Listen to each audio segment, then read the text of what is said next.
नमस्कार दोस्तों, एजुकेट भारत में मैं आपका स्वागत करती हूँ। फ्रेंड्स, एक नए प्रैक्टिस सेट के साथ मैं आपके सामने आ गई हूँ और इस प्रैक्टिस सेट के जो क्वेश्चंस है बहुत ही ट्रिकी और एग्जाम ओरिएंटेड है, साथ ही साथ ये कॉन्सेप्ट बेस्ड भी है।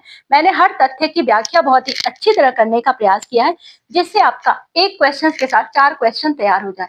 ये प्रैक्टिस सेट 20 क्वेश्चन का जरूर है, लेकिन आपको 100 क्वेश्चन का आत्मविश्वास देने वाला है। चलिए हम शुरू करते हैं और आप अपने आंसर कमेंट बॉक्स में जरूर दीजिएगा। निम्नलिखित में से कौन सा अंतर्जात बलों का परिणाम नहीं है? ए पर्वत निर्माण, बी भूकंप, सी ज्वालामुखी विस्फोट, डी वर्षा। फ्रेंड्स, आप आंसर कमेंट बॉक्स में लिखिए कौन सा सही है। अंतर्जाल बल क्या है? पृथ्वी के भीतर कार्य करने वाले ये बल होते हैं। इनसे पर्वत निर्माण, भूकंप और ज्वालामुखी जैसी घटनाएं होती हैं, जबकि वर्षा एक बाह्य प्राकृतिक प्रक्रिया है जो वायुमंडलीय परिवर्तनों के कारण होती है। ऑप्शन नंबर डी सही है। प्यारे दोस्तों, मैं क्वेश्चंस को जल्दी जल्दी करने का प्रयास इसलिए कर रही हूँ जिससे आपका समय बचे और आपका एसएसटी कंप्लीट हो जाए। लद्दाख के बारे में निम्नलिखित में से कौन सा कथन गलत है? तो ऑप्शंस को आप ध्यान से देखिए। लद्दाख जो है दोस्तों, ये एक शीत मरुस्थल इसको कहा जाता है। यहाँ वर्षा बहुत कम होती है तथा जलवायु शुष्क और ठंडी रहती है, इसीलिए यहाँ की जलवायु अत्यधिक आर्द्र होती है। यह कथन गलत है। ऑप्शन नंबर सी ये गलत है, बाकी सभी सही है। अगले क्वेश्चन को ध्यान से देखिए। निम्नलिखित वनों का क्षेत्र उनके क्षेत्र में होने वाली वर्षा के सही मिलान कीजिए। वर्षा की मात्रा से मिलान करना है। फ्रेंड्स, तो मैं आपको इसको थोड़ा सा ऊपर कर देती हूँ जिससे आप ध्यान से देख सकें इसको। देख लीजिए, उष्ण कटिबंधीय सदाबहार वन। तो यहाँ पर वर्षा कितनी पाई जाती है इसकी हम बात कर लेते हैं। तो 200 सेंटीमीटर से अधिक यहाँ पर वर्षा होती है। अब बात करते हैं उष्ण कटिबंधीय पतझड़ी वन। 70 सेंटीमीटर यहाँ मिनिमम वर्षा होती है, और सेंटीमीटर इसलिए दे रहा है, एक प्रति सेंटीमीटर की बात कर रहा है, 1 वर्ग किलोमीटर।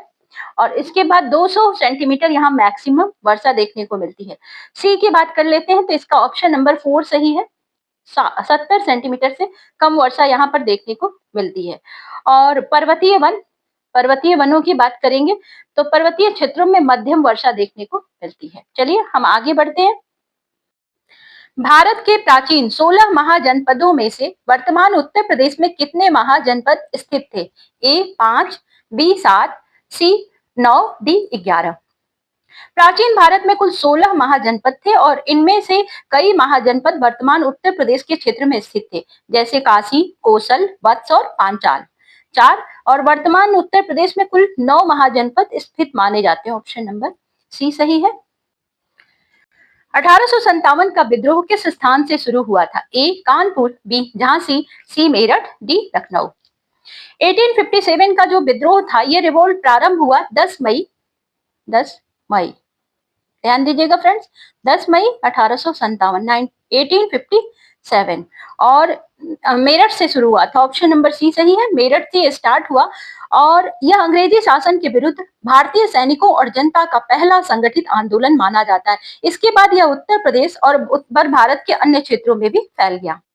फ्रेंड्स, चैनल को आप सब्सक्राइब कर लीजिएगा जिससे आपको इसी तरह की वीडियो प्रॉपरली मिलती रहे। इस क्वेश्चन को ध्यान से देखिएगा कि 2015 के एग्जाम में पूछा गया है, यूपीएसआई के एग्जाम में। निम्नलिखित में से किस जनगणना वर्ष को भारत के महाविभाजन वर्ष के रूप में जाना जाता है? ए 1901, बी 1921, सी 1951, डी 2001। भारत की जनसंख्या के इतिहास में 2021 को महाविभाजन वर्ष कहा जाता है या ग्रेट डिवाइड ईयर के नाम से जानते हैं। इस वर्ष पहली बार जनसंख्या वृद्धि में गिरावट दर्ज की गई थी। ऑप्शन नंबर बी सही है। इसके पहले भारत में की जो जनसंख्या थी वो लगातार बढ़ रही थी। कीथम झील कहाँ स्थित है? ए प्रयागराज, बी आगरा, सी वाराणसी, डी कानपुर। कीथम झील जो है ये आगरा में एक प्रसिद्ध झील है, आगरा में स्थित है और इसे सूर्य सरोवर झील भी कहा जाता है। यह पक्षी विहार और पर्यटन स्थल के रूप में प्रसिद्ध है। फ्रेंड्स, आपसे मैं बताऊं, मैंने इन क्वेश्चंस को अलग अलग जगहों से कलेक्ट किया है। कई बार परीक्षाओं में पूछे गए प्रश्नों के आधार पर इसको बनाने का प्रयास किया है और उन्हीं से निकाल करके मैंने इसको जोड़ करके उन्हीं तथ्यों को से बनाने का कोशिश किया है। और ध्यान दीजिएगा, अगर आप इसी से प्रैक्टिस करते रहे तो जरूर आप सीटेट क्लियर करेंगे। 2011 की जनगणना के अनुसार उत्तर प्रदेश का लिंगानुपात कितना था? इससे संबंधित एक क्वेश्चन पहले आया था तो इसीलिए मैंने ऐसा क्वेश्चन रख लिया।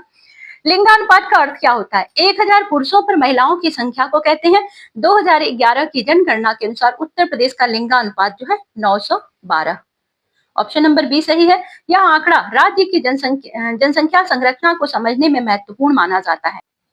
महात्मा बुद्ध ने अपना पहला धर्म चक्र प्रवर्तन उपदेश किस स्थान पर दिया था? ए कुशीनगर, बी बोध गया, सी सारनाथ, डी राजगीर। ज्ञान प्राप्ति के बाद महात्मा बुद्ध ने अपना पहला उपदेश सारनाथ में दिया था और इसी घटना को एक नाम दिया जाता है धर्म चक्र प्रवर्तन। आप ध्यान दीजिएगा, कभी कभी धर्म चक्र प्रवर्तन से भी संबंधित प्रश्न पूछा जाता है। यह स्थान बौद्ध धर्म का प्रमुख तीर्थ स्थल माना जाता है। बौद्ध धर्म के अनुसार सारनाथ का दूसरा नाम क्या है? मैंने इसी से संबंधित दूसरे क्वेश्चन को भी रख लिया है। तो सारनाथ को बौद्ध ग्रंथों में कई नामों से जाना जाता है। इसमें से एक नाम है ऋषि पतन और एक और नाम है, ध्यान से इसको भी याद कर लीजिएगा आप, मृगदाव।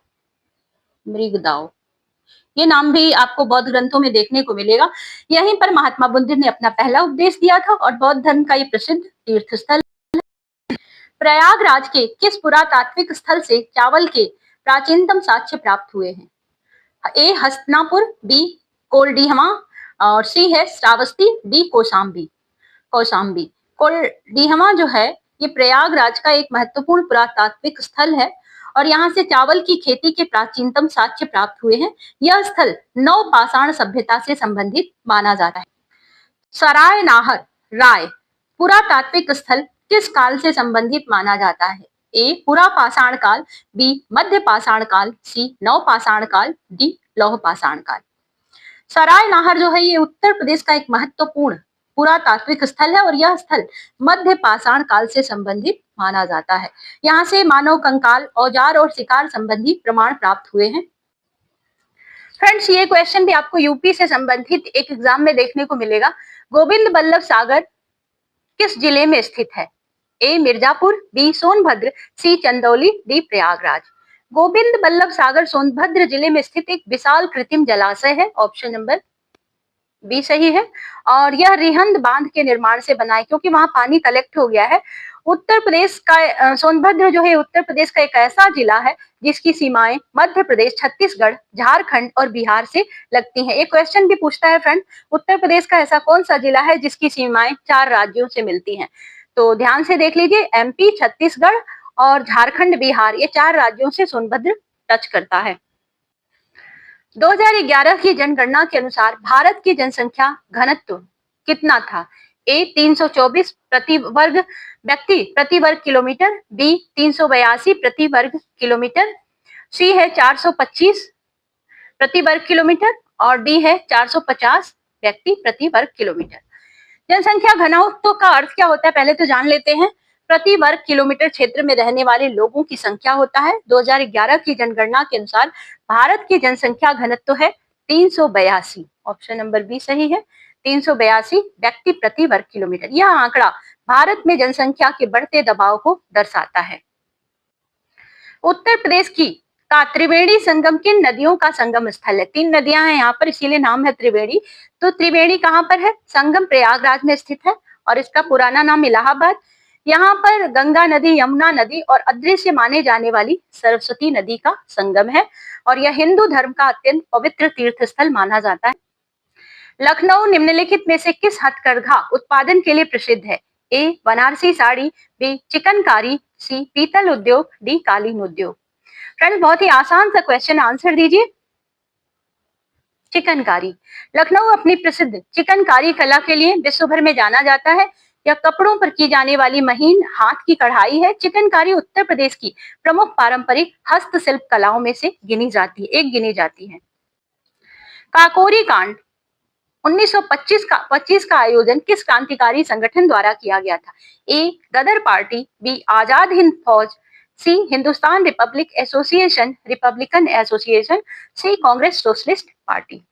काकोरी कांड कब हुआ था? तो 9 अगस्त 1925 को घटित हुआ था और इस घटना का आयोजन हिंदुस्तान रिपब्लिकन एसोसिएशन ने किया था और HRA शॉर्ट में इसको कहेंगे। और इसमें शामिल कौन कौन थे? तो राम प्रसाद बिस्मिल, अशफाक उल्लाह खां और अन्य क्रांतिकारियों ने भाग लिया था। उत्तर प्रदेश के निम्नलिखित में से किस स्थल को रामसर स्थल घोषित किया गया है? तो फ्रेंड्स पहले तो ये जान लेते हैं ये रामसर स्थल होता क्या है। रामसर स्थल वे आर्द्र भूमियां होती हैं जिन्हें अंतर्राष्ट्रीय महत्व का माना जाता है। यह स्थल प्रवासी पक्षियों और जैव विविधता संरक्षण की दृष्टि से बहुत महत्वपूर्ण होते हैं। तो उत्तर प्रदेश का नवाबगंज पक्षी विहार एक रामसर स्थल घोषित किया गया है। हरियाणा और उत्तर प्रदेश के बीच सीमा बनाने वाली नदी कौन सी है? ए गंगा, बी घाघरा, सी यमुना, डी गोमती। यमुना नदी हरियाणा और उत्तर प्रदेश के बीच प्राकृतिक सीमा बनाती है। यह उत्तर भारत की प्रमुख नदियों में से एक है और आगे जाकर यही नदी प्रयागराज में गंगा से मिल जाती है। 2011 की जनगणना के अनुसार उत्तर प्रदेश की कितने प्रतिशत जनसंख्या ग्रामीण क्षेत्रों में निवास करती है? 2011 की जनगणना के अनुसार उत्तर प्रदेश की 77.7% जनसंख्या जो है ग्रामीण क्षेत्रों में निवास करती है। उत्तर प्रदेश मुख्य रूप से एक कृषि प्रधान राज्य है और यहाँ इसीलिए ग्रामीण जनसंख्या का प्रतिशत अधिक है। बाकी जो जनसंख्या है 22.3% वो शहरी क्षेत्रों में रहती है। फ्रेंड्स आप मुझे कमेंट बॉक्स में जरूर बताइए कि आप किस क्षेत्र में रहते हैं, 22.3% वाले में रहते हैं या 77.7% में, या कोई दूर के रिश्तेदार आपके चाचा फूफा जो हैं वो 22% वाले में रहते हैं और कौन 77% वाले में रहते हैं। कमेंट बॉक्स में मुझे आंसर दीजिए। प्यारे दोस्तों ये अंतिम क्वेश्चन है और ये आपके लिए टेस्ट क्वेश्चन है, इसका आंसर आपको कमेंट बॉक्स में देना है। निम्नलिखित में से कौन सी बीमारी एंटीबायोटिक दवाओं से ठीक नहीं की जा सकती? ए टाइफाइड, बी तपेदिक, सी हैजा, डी डेंगू। फ्रेंड्स आपको अगर ये वीडियो जरा भी अच्छी लगी हो तो हमें एक लाइक जरूर दें और हाँ अगर इसी तरह की वीडियो को आप प्रॉपरली देखना चाहते हैं तो चैनल को सब्सक्राइब कर लें, फ्रेंड्स के साथ भी शेयर करें। हम मिलेंगे आपसे अगले प्रैक्टिस सेट के साथ, तब तक के लिए good bye, thank you for watching.